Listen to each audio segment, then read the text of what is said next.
मन में सार बीत राग विज्ञानता शिव स्वरूप शिवकार नमो त्रियोगी समारिके। ये 6 धारा का मंगलाचरण पंडित दौलत राम जी ने लिखा। इसमें कहा त्रियोगी समारिके में वीतराग विज्ञान को नमस्कार करता हूं।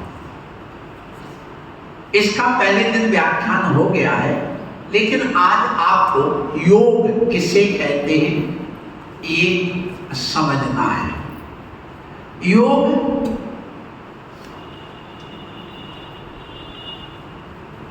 किसे कहते हैं तो मन वचन काय के निमित्त से आत्म प्रदेशों में हलन चलन को योग कहते हैं। क्या कहा? आत्मा में आत्म प्रदेश है असंख्या। अब जब आत्मा कुछ संसारी अवस्था में शरीर से सहित होती है तो काय की चेष्टा करती है।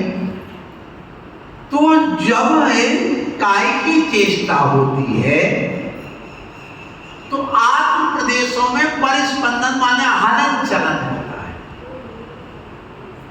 तो फिर से सुनिए, मन वचन और काय के निमित्त से आत्म प्रदेशों में हलन चलन होने को योग कहते हैं। जब मन के निमित्त से हलन चलन होता तो मन योग कहलाता है, और वचन के बोलने से जो आत्म प्रदेशों में हलन चलन होता उसे वचन योग कहते हैं। और जब काय माने शरीर के निमित्त से आत्म प्रदेशों में हलन चलन होता है तो काय योग कहते हैं। ऐसे 3 योग हुए। अब इस ग्रंथ के आगे अपन इस बात को समझें कि देखिए, शुभ योग से पुण्य आश्रव होता है और अशुभ योग से अशुभ आश्रव होता है। इसलिए शुभा पुण्यस्य अशुभा पापस्य। ये योग 2 ही होते, तीसरा कोई शुद्ध योग नहीं होता, पर अयोग होता है। योग तो 2 ही होते हैं, या तो शुभ या अशुभ। शुभ योग से पुण्य का आश्रय होता है और अशुभ योग से पाप का आश्रय होता है। अब देखिए, शुभ योग कहां तक होता है? 13वें गुण स्थान तक शुभ योग होता है। 13वें गुण स्थान तक सयोग केवली नाम के गुण स्थान तक शुभ योग होने से पुण्य का आश्रय जितना रक्त परमेष्टि करते उतना दुनिया में कोई नहीं करता। सर्वाधिक पुण्य का आश्रय यदि दुनिया में कोई करता है तो वो है अरहंत परमेष्टि। वे भी पुण्य को नहीं रोक पा रहे। शुद्ध पुण्य की बाढ़ आती है किसके यहाँ? अरहंत। पुण्य फला अरहंता। उस पुण्य के बल से अरहंत पद मिलता है। समोषण उस पुण्य से मिलता है। दिव्य धनी वह पुण्य से खिलती है। अष्ट प्रातिहारी पुण्य से होते हैं। परम औदारिक शरीर पुण्य से होता है। ये सारा पुण्य की महिमा वहां पर बताई गई, क्योंकि 11वें 12वें 13वें गुण स्थान में सिर्फ काय योग होता है, शुभ योग होता है, और साता वेदनी कर्म एक कर्म का आश्रय ही होता है। जहां तक कसाय रहती है वहां तक पाप का भी आश्रय होता है, हो सकता है।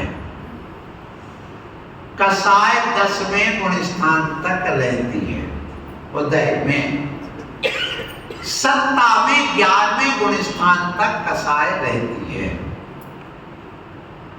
सो अब इतनी व्याख्या होने के बाद इस 6 ढाला ग्रंथ में आज पहली ढाल पूरी हो जाएगी। पहले पद में मंगलाचरण के बाद ग्रंथ का उद्देश्य बताया कि जीव सुख चाहते हैं, दुख से डरते हैं, गुरु करुणा करके तुम्हें शिक्षा दे रहे हैं। आप यदि अपना कल्याण करना चाहते हो तो आगे दूसरे पद में कह रहा है स्थिर मन हो करके सुनो, यही तुम्हारे दुख को नाश करने वाला और यही सुख को देने वाला है।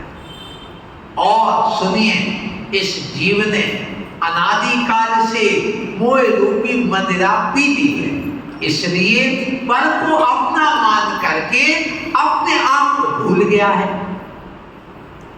फिर इसके बाद तीसरे पद में कहा सुनो, इस जीव की कथा बहुत लंबी चौड़ी है, अनंत कथा है, अनंत काल से जीव है, 4 गतियों में भ्रमण कर रहा है और वहां पर दुख भोग रहा है, 84 लाख योनियों में जन्म मरण कर रहा है।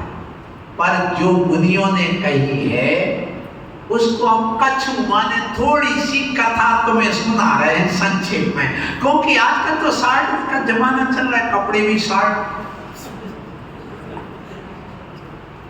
मोबाइल में वीडियो भी शॉर्ट वीडियो चलती ना 1-1 मिनट वाली, यदि 5 मिनट से 2.5 मिनट से ऊपर गई तो वो देखते हैं, कोई इतना समय नहीं। अब अनंत कथा सुनाने जाए तो कौन सुनने वाला, तो हमें तो 60 कथा सुनाओ, तो यहाँ पर छोटी सी कथा सुना रहे हैं। देखो, एक जीव अनादि काल से निगोद में एक इंद्रिय बन करके रहा, अनंत काल तक वहां रहा, स्थावर बन करके रहा, वहां से वह निकला और निकल करके वह प्रत्येक वनस्पति वगैरह बना और निगोद में एक श्वास में 18 बार जन्म मरण किया। फिर इसके बाद में जब वह पृथ्वी कायिक, जल कायिक, अग्नि कायिक की व्यवहार राशि में आ गया,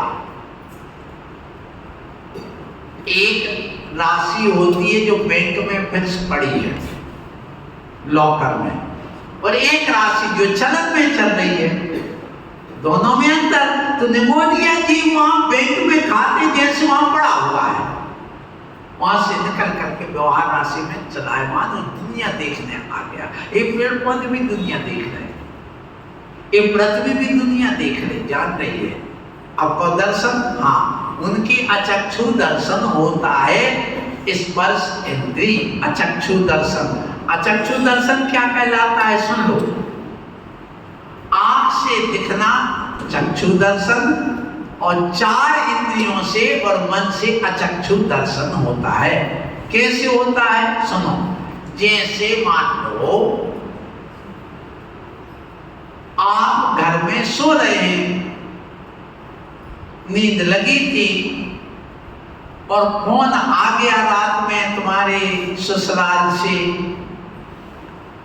तो पत्नी आई और उसने स्पर्श किया, तुम्हें छुआ, तो जब वह छूती है तो तुम्हें एहसास होता है कि ये मेरी पत्नी ने छुआ है, सांप ने नहीं छुआ, नागिन ने नहीं छुआ है। अंधेरे में छूती है तो तुम्हें ज्ञान हो जाता कि नहीं, बोलो आपको हंस क्यों है?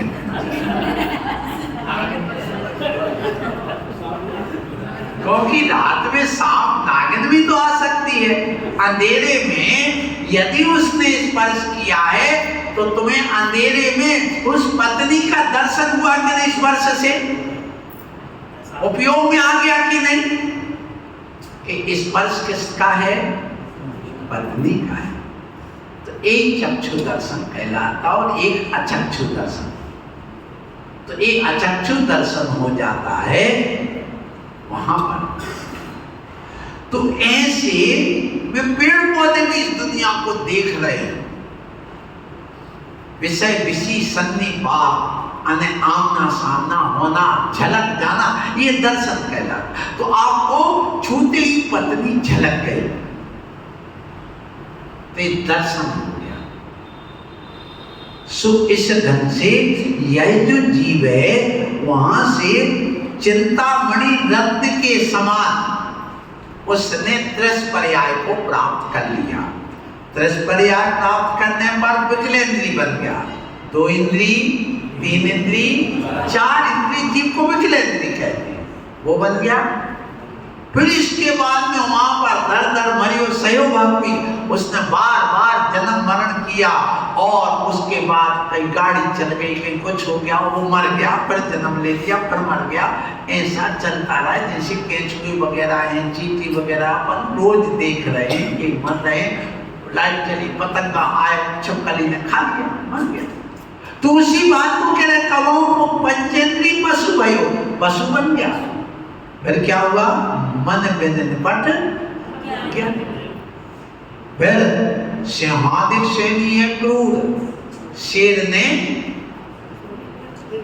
हिरण को खा लिया और छिपकली ने पतंगे को खा लिया। क्योंकि कमजोर को हर कोई दबाता है। बलि शेर की चढ़ती है या बकरे की? क्यों? यदि शेर की बलि चढ़ाने जाओगे वो पहले तुम्हारी बलि चढ़ा देगा। इसलिए कमजोर मत बनो। न्याय के क्षेत्र में, धर्म के क्षेत्र में कभी कमजोर नहीं बनना। जो व्यक्ति मन से हार जाता है, कमजोर हो जाता है, वो कभी जीत नहीं पाता। और दूसरी बात, कमजोर व्यक्ति जब हो जाता है तो वो सहारा ढूंढता है, और सहारा ढूंढने वाला व्यक्ति कभी कभी अन्याय के सामने भी हाथ जोड़ने लग जाता है।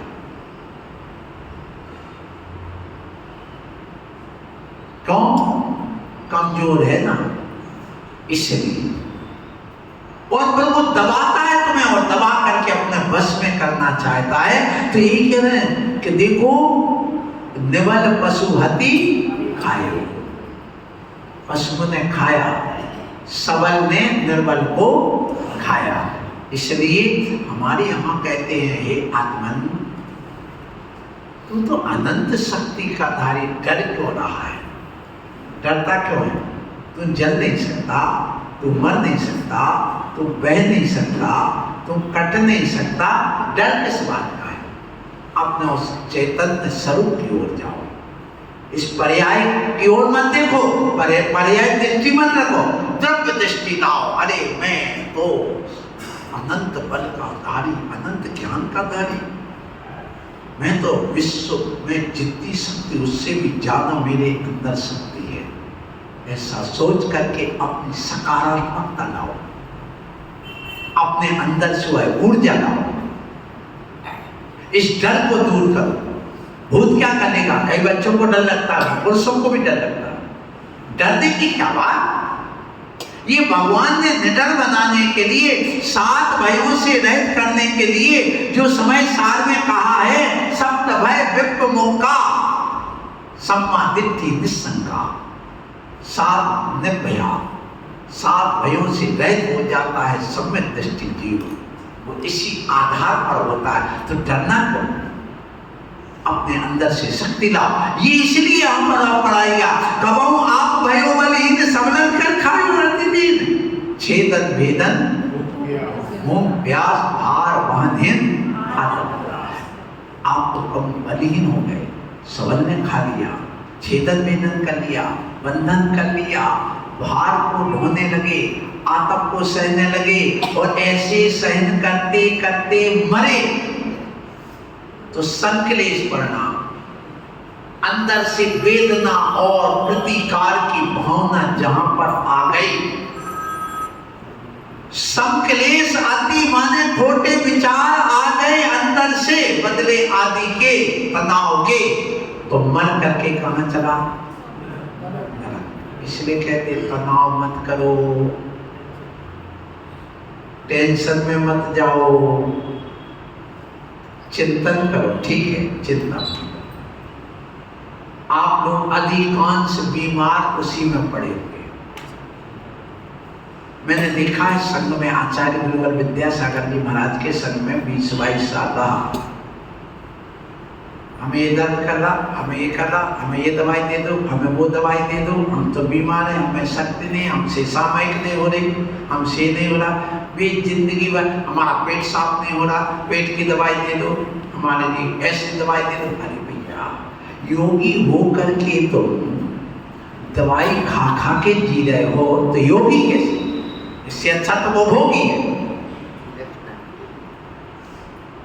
योगी अपनी योग साधना और त्याग तपस्या से अपने शरीर को ठीक करता है। पेट में तकलीफ है, बार बार पहुंचा रही, दवाई मत खाओ, तो आज करके बैठ जाओ। कैसे ठीक नहीं होता? क्यों? कहा गया पेट को लंघन, पेट में यदि दर्द है, तकलीफ है, अपच हो रही, तो पेट को लंघन, पैर को मर्दन, पैर में तकलीफ हो गई, बुढ़ली वगैरह दबा दो, आपका दर्द। और आंख को बंधन, आंख में यदि तकलीफ हो रही है, आंख बंद करके पट्टी रख करके ठंडे पानी की ओर लेटा, आंख को बंधन, ये कहा गया। तो ये यहां कह रहे कि भूख प्यास में संकलेश मत करो, और भूख प्यास में संकलेश करके आप ये मत कहो मुझे अस्पताल ले चलो, मुझे दवाई नहीं करा तो मुझे मार डालोगे, मुझे ऐसा कर डालोगे। ऐसा कभी मत करना। उस समय थोड़ी सी शांति रखिए और कहिए हमें तो नमोकार सुना। यदि तुम्हें तकलीफ आई है, मरणासन्न अवस्था दिख रही है, यदि तुमने कहा मुझे नमोकार मंत्र सुना दो, मुझे अस्पताल नहीं, औषधालय नहीं, मुझे तो मंदिर गुरु के पास ले चलो, डॉक्टर के पास नहीं, समझ लेना उसने देवगति का ही बंद किया है, जो अंत में ऐसे परिणाम आएंगे। मुझसे कहा तुम नमोकार हमें नहीं सुनना, रात में मत खाओ, ये त्याग कर दो, नहीं हम नहीं खा सकते, हम नहीं त्याग कर सकते। इसका मतलब उसने अब नरक या तिर्यंच गति का ही आश्रय कर लिया है। ये परीक्षण है।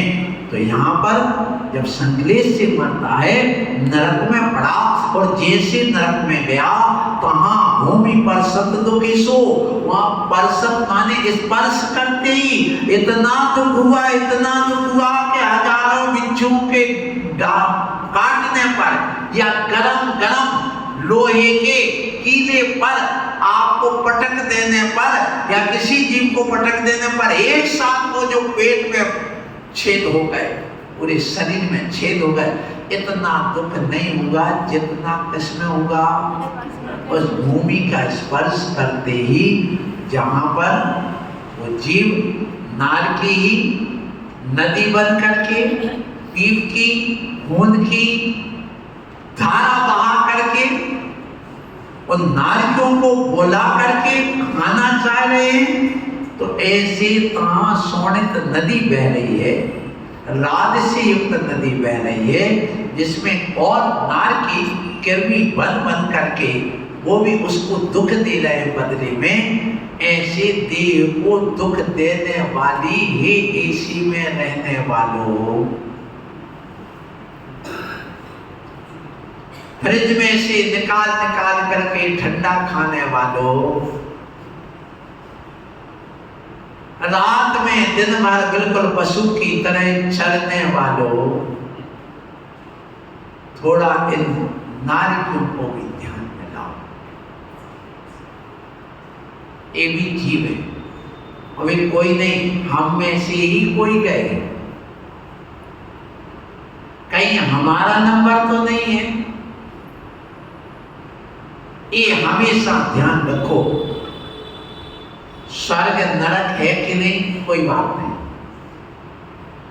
आप ये बताओ, आपने कहा हम ऐसे दुख भोग देंगे यदि ऐसा पाप करेंगे, तो आपने इस डर से उसका त्याग कर दिया।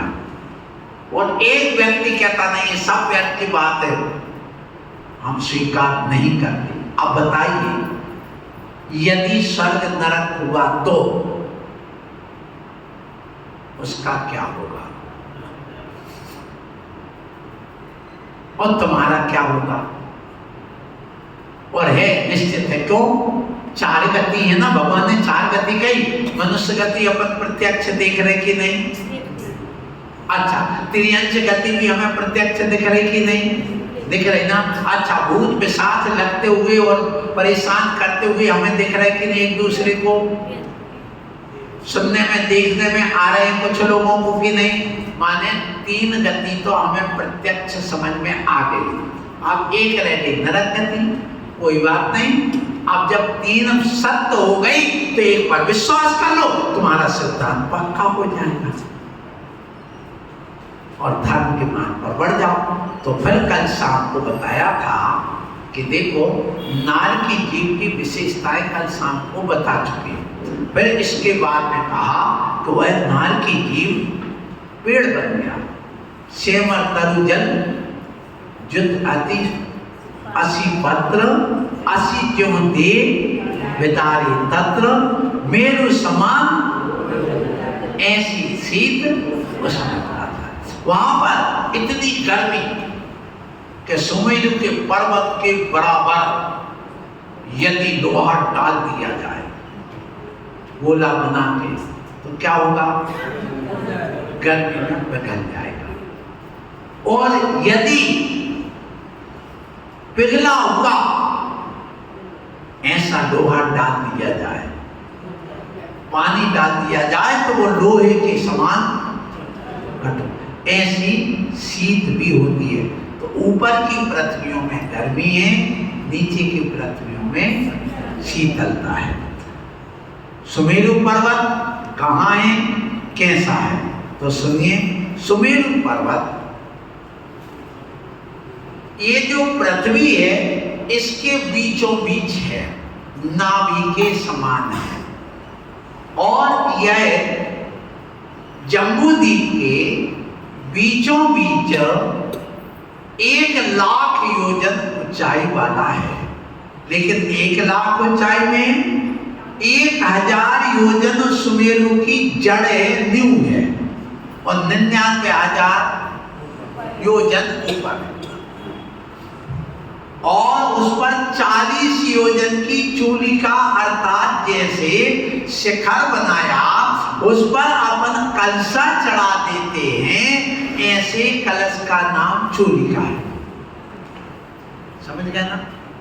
तो 1,40,000 योजन कुल ऊंचाई हो गई सुमेरु पर्वत की। इसमें ऐसे भरत क्षेत्र में, ऐरावत क्षेत्र में और विदेश क्षेत्र में जब हम कल्पना करते हैं, ज्ञान करते हैं, आगम देखते हैं, तो 5 मेरु होते हैं। कितने? 5 मेरु। इन 5 मेरु के 80 जिनालय होते हैं। फिर इनके गजदंत होते हैं 20, 5 मेरु के, एक के 4, 100 प्रतिमाएं हो जाती हैं सुमेरु पर्वत है, माने मेरु पंचमेरु संबंधी। अब देखिए, वे नार की मिट्टी खाने की कोशिश करते अपना पेट भरने के लिए। फिर इसके बाद में बताया गया, वे जो नार की हैं वे एक दूसरे को तिल तिल करें देखें, एक दूसरे के टुकड़े टुकड़े करते, और दुष्ट बढ़ावे नहीं, असुर बढ़ावे दुष्ट बच्चन। असुर कुमार की जाति के जो देव होते हैं उनमें अम्बावरीश, सिकतान, असीपत्र नाम का सुमेरु पर्वत में, वो जो सेमर का वृक्ष वो बन जाता है। फिर इसके बाद महाबल, महाकाल, श्याम, सबल रुद्र, विलसित, महारुद्र, महाखर, काल, अग्निरुद्र, कुंभ और वैतरणी। वैतरणी नाम का जो देव भी नदी बन जाता है उनको दुख पहुंचाने के लिए। किसको? क्योंकि देवों के पास भी ये विक्रिया नीति होती है, विक्रिया करते हैं। वो तो पृथक कर सकते, सुनति बना दिया जिससे वो लड़े आपस में, मजा लेते हैं, ये भी होता है। तो ऐसे ये असुर कुमार के देव वहां भिड़ाने जाते हैं और सम्यक दृष्टि देव असुर कुमार में होते हैं। वे वहां उपदेश देने जाते हैं। किसको? नारद। जैसे अपन देखते हैं घरों में कई लोग चुगली करके लड़ाते हैं और कुछ लोग उनको सांत्वना देकर उस लड़ाई का समझौता करते हैं। तो वे जाते हैं, अरे देख कहाँ तू पड़ा है, स्थायी तो रहेगा नहीं। देव शास्त्र गुरु पर तुमने श्रद्धा नहीं किया था, कितना समझाया था भगवान महावीर स्वामी ने तुझे समोसण में, तेरी समझ में नहीं आया। तुम खाने पीने चलेगा, नाटक करने लगा, वहां बाहर आके बलात्कार करने लगा, चोरी करने लगा, भूख लगा, अवधि ज्ञान वो लगा था। सुख कहाँ है, देव गति कैसे, स्वर्ग क्या, मोक्ष क्या, अब उपदेश देते हैं। देख अब 7 तत्व पर सिद्धांत करा, तेरी आत्मा जलेगी नहीं, मरेगी, कटेगी नहीं। तो फिर वो 6 महीने पहले से सम्यक दर्शन होने पर और वो प्रतिकार करना बंद कर देता है।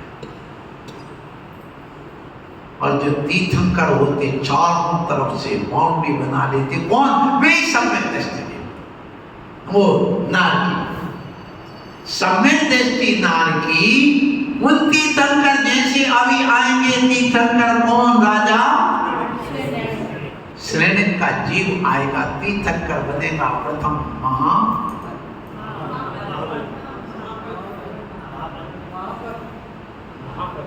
महापद तीर्थंकर बनेगा। तो 6 महीने पहले से क्या अभी 4 और उनकी तरफ वो सम्यक दृष्टि नार की सेवा में खड़े हैं। उनको भेद भी किया, ऐ हाथ नहीं लगा सकते, हमारे स्वामी हैं, ये हमारे 3 लोग के नाथ बनने वाले हैं। जैसे घोषणा हो जाए कि आगामी प्रधानमंत्री हम इनको चुनेंगे,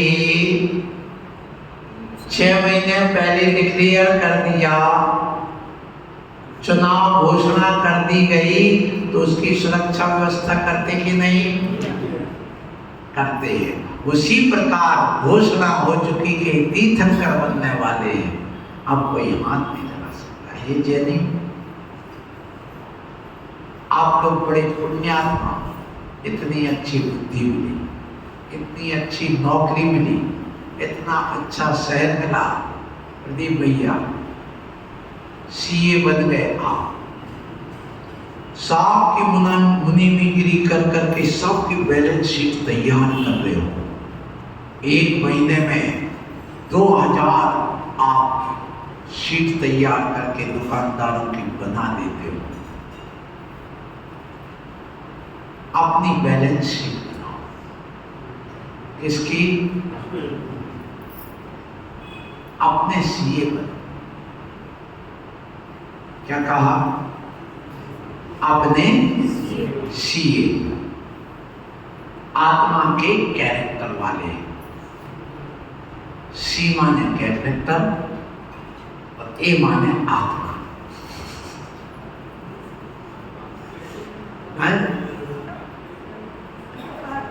आत्मा के चारित्र रूपी बैलेंस शीट बनाने वाले बनो। सीए बनो, कोई बात नहीं, हम तो बने, हम भी सीए, हम भी डॉक्टर हैं, हम भी मुनीम हैं। अब यही तो कर रहे हैं, मुनि में और मुनीम में यही तो अंतर है कि मुनि दुनिया का हिसाब किताब लगाता है, मुनीम और मुनि अपनी आत्मा का गुणाभाग गुण स्थान लगाए तो वो मुनि।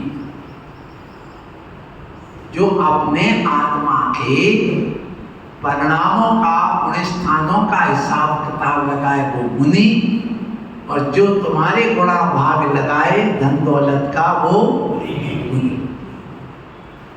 तो 1 घंटे के लिए मुनि बद बन जाओ, आ जाओ गुणाभाग लगाने। यहां पर यही बताया जाए। आप क्या कहते सुनिए कि इतनी भूख लगी, वहां इतनी प्यास लगी कि सिंधु नीरते प्यास ना जाए। हम लोगों को जब केशवंत करके गर्मी में प्यास लगती थी, कोई इंसान है प्यास तो लगती है, झूठ नहीं बोलूंगा।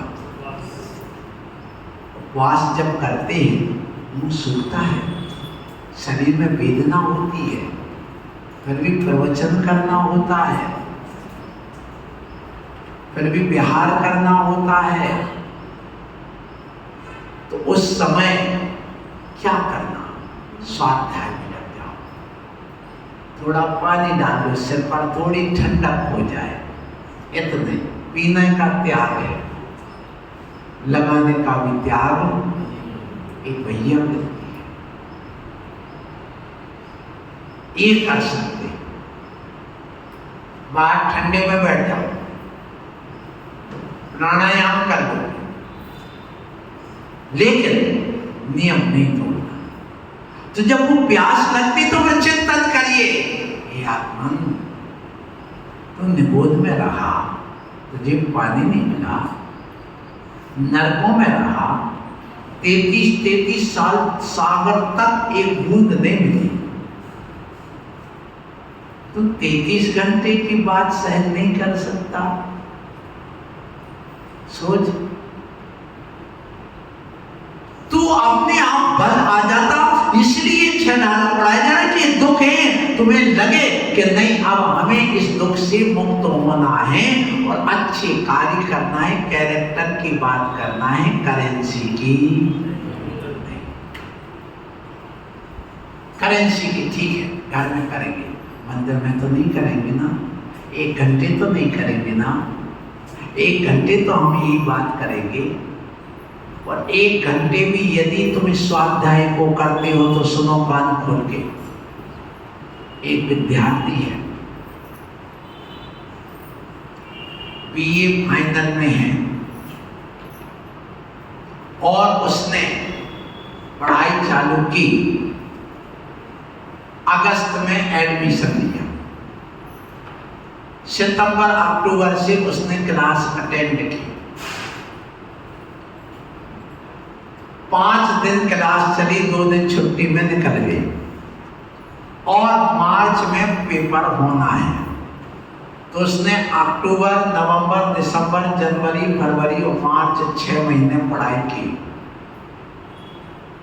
6 महीने में उसने एक दिन में 180 घंटे में 2-2 घंटे की मात्र पढ़ाई की। तो कितने हो गए? 160 घंटे पढ़ाई की। कितने घंटे कुल साल भर में? 360 घंटे पढ़ाई की। और एक साल में कितने घंटे और कितने दिन होते?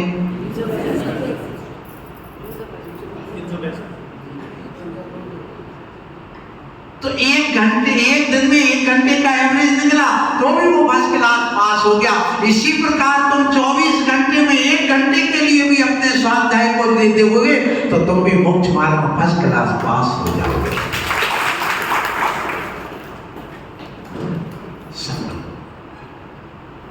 इसलिए कहा 1 घंटे तो निकाल लो। सो यहां पर यदि भूख लगी तो तीन लोग का नाच झुका है, तीनों लोग में जितना नाच है तो भी खा ले तो भी भूख नहीं मिट सकती। तो तुम रात्रि भोजन में क्यों सोच रहे हो त्याग करने की? अष्टांगिका पर्व में भी तुम त्याग नहीं कर पा रहे, अष्टमी चतुर्दशी एक दिन त्याग नहीं कर पा रहे। ये सम्यक दृष्टि ज्ञानियों, तो तुमने क्या पाया? अकेली बातें, आचरण में भी तो लाओ। आचरण में लाए बिना तुम्हारा कल्याण नहीं होगा। अकेले बातों से काम नहीं बनता। कहते सेब चिल्ली मत बनो।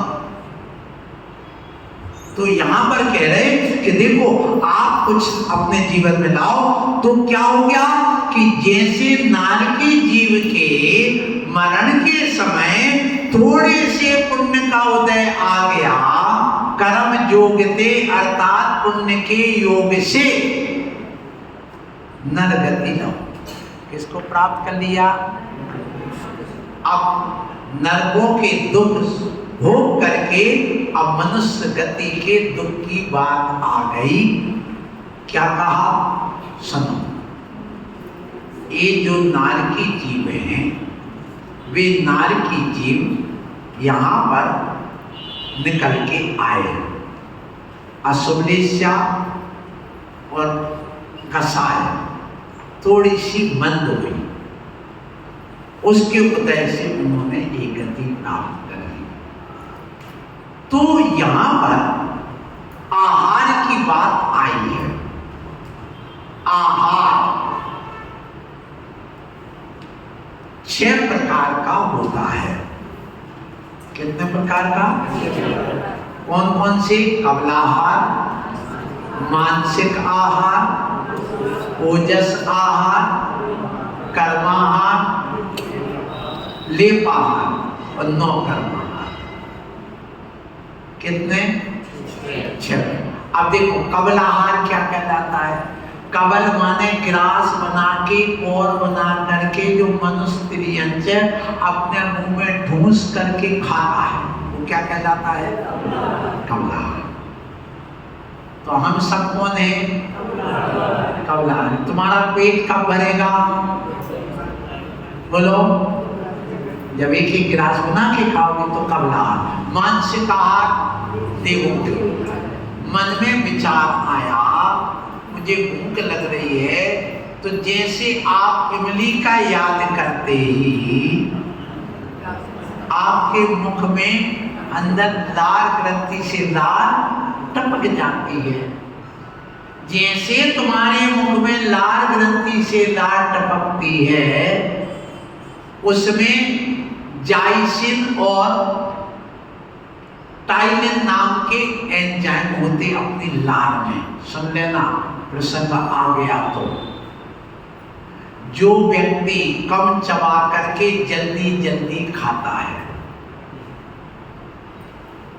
तो एक एंजाइम हमारे फैट को पचाता है और एक एंजाइम हमारे शुगर को बचाता है।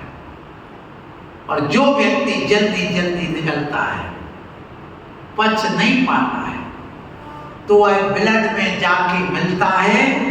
यदि फैट नहीं बचा है तो वह आपके ब्लड की आंतों उसमें नलियों में फैट के रूप में जमता है और आपके हार्ट को चोक कर देता है।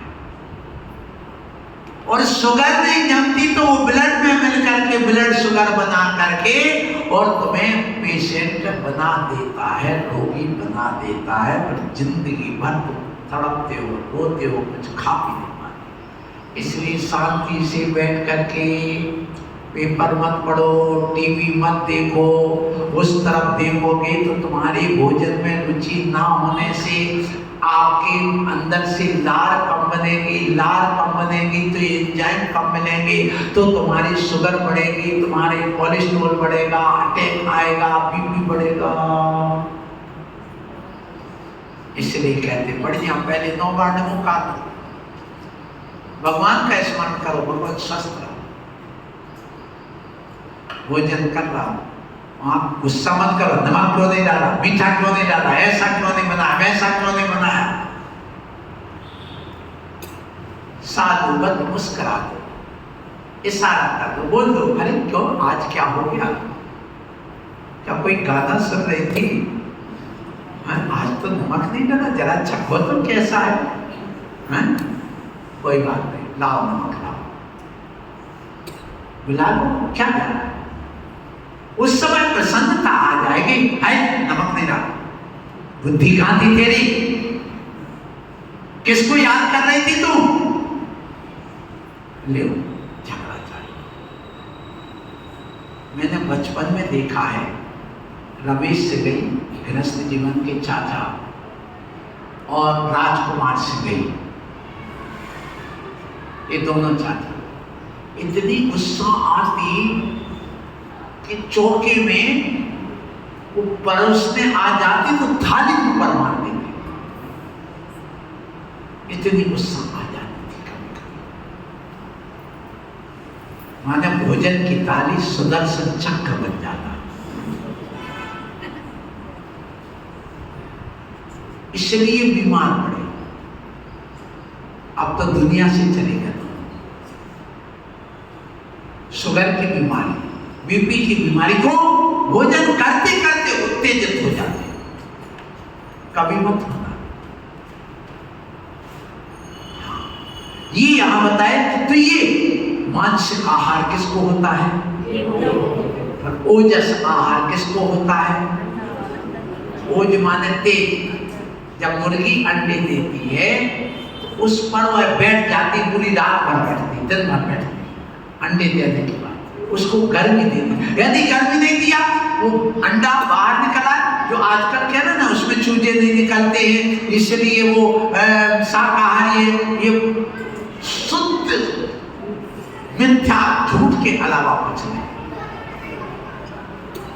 मुर्गी को ऐसे मुर्गी पालन में ऐसा बना देते, वो अंडा देते ही धीरे से नीचे से लुढ़क करके एक थैली में आ जाता है, तो वो मुर्गी से नहीं पाती है, इसलिए उसमें जो चूजा होता है वह मर जाता है। किसमें, अंडे। तो ये ओज आहार को कर्म आहार, नार के जीव के कर्म आहार होता है, ना तेज आहार होता, ना मानसिक आहार, ना कमल आहार। खाना भी चाहे तो नहीं खा पाता। फिर कहा गया लेप आहार किसको होता, एक इंद्रिय जीव। जैसे पेड़ पौधे सूर्य की किरणें पड़ी, उन्हीं में से उन्होंने अपना भोजन बना लिया, क्लोरोफिल बन गया, कार्बोहाइड्रेट बन गया, है पानी से, पानी मिट्टी में जड़े हैं, उस मिट्टी में से तत्व खींच लिए, उसी में से पानी, तो वो स्पर्श से, अर्थात स्थावर जीव अपनी बाहर की चमड़ी से पूरा, अपने माने उस तने की छाल से पूरा भोजन ग्रहण कर लेते। ये मनुष्य का कबलाहार होता है, ध्यान रखना। उनके ये लेपाहार नहीं होता मनुष्य के।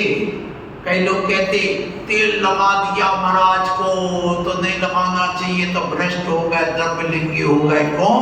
उनको लेप कर दिया, अब इनका आहार हो गया।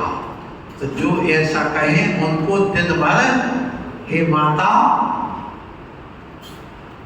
हे देवांगना उन स्वामी की, आप उनको दिन भर तेल लगाना बादाम का, और भोजन नहीं देना। कहना आपका भोजन चल रहा कि नहीं चल रहा है ना? कहना आप भोजन, यही तो भोजन है। तुम कहते मुनि महाराज को तेल लगा दिया आपने, महाराज ने थोड़ा पानी लगा दिया तो लेप आहार हो गया, उनका व्रत खंडित हो गया। नहीं हुआ, क्योंकि हम एक इंद्री नहीं है, कितने हैं? हमारा कौन सा आहार है? कबलाहार है। लेकिन आज ऐसी शिक्षा दी जा रही है, बोलो दी जा रही कि नहीं?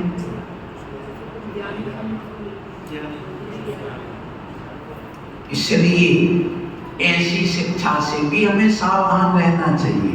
आगे नो कर्माहार किसको होता? और अंत पर भी 8 वर्ष में उन्होंने केवल ज्ञान प्राप्त कर लिया। अब ये पूर्व कोटि तक रहना, तो वो कौन से? नो कर्माहार, वायुमंडल से जो, जैसे हम लोग उपवास के समय ऑक्सीजन खींचते हैं, एक दिन में एक व्यक्ति 3200 सीसी ऑक्सीजन को ग्रहण करता है। कितनी? उस 3200 सीसी ग्रहण वायु से ऑक्सीजन ग्रहण करने में इस वायुमंडल में अभी 80% नमी है। कितने परसेंट? 80%। गर्मी में 50-40% रहती तो गला सूखने लगता, प्यास ज्यादा लगती, लेकिन बरसात में प्यास, क्योंकि वायुमंडल में नमी होने से दिन भर में हम 1 लीटर पानी इस ऑक्सीजन के साथ में ग्रहण करते,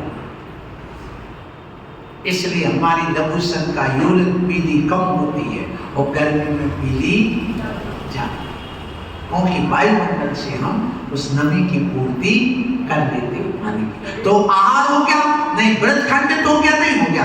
ये जैसे अपन यहाँ करते वैसे ही अरहंत परमेष्टि इस वायुमंडल से पुद्गल वर्णाओं को निरंतर शरीर को स्थिर करने के लिए बनाए रखते, इसलिए उनके 9 कर्मा आहार होता।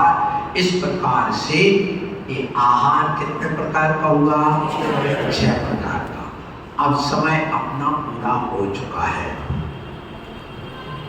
क्या कह रहा हूं?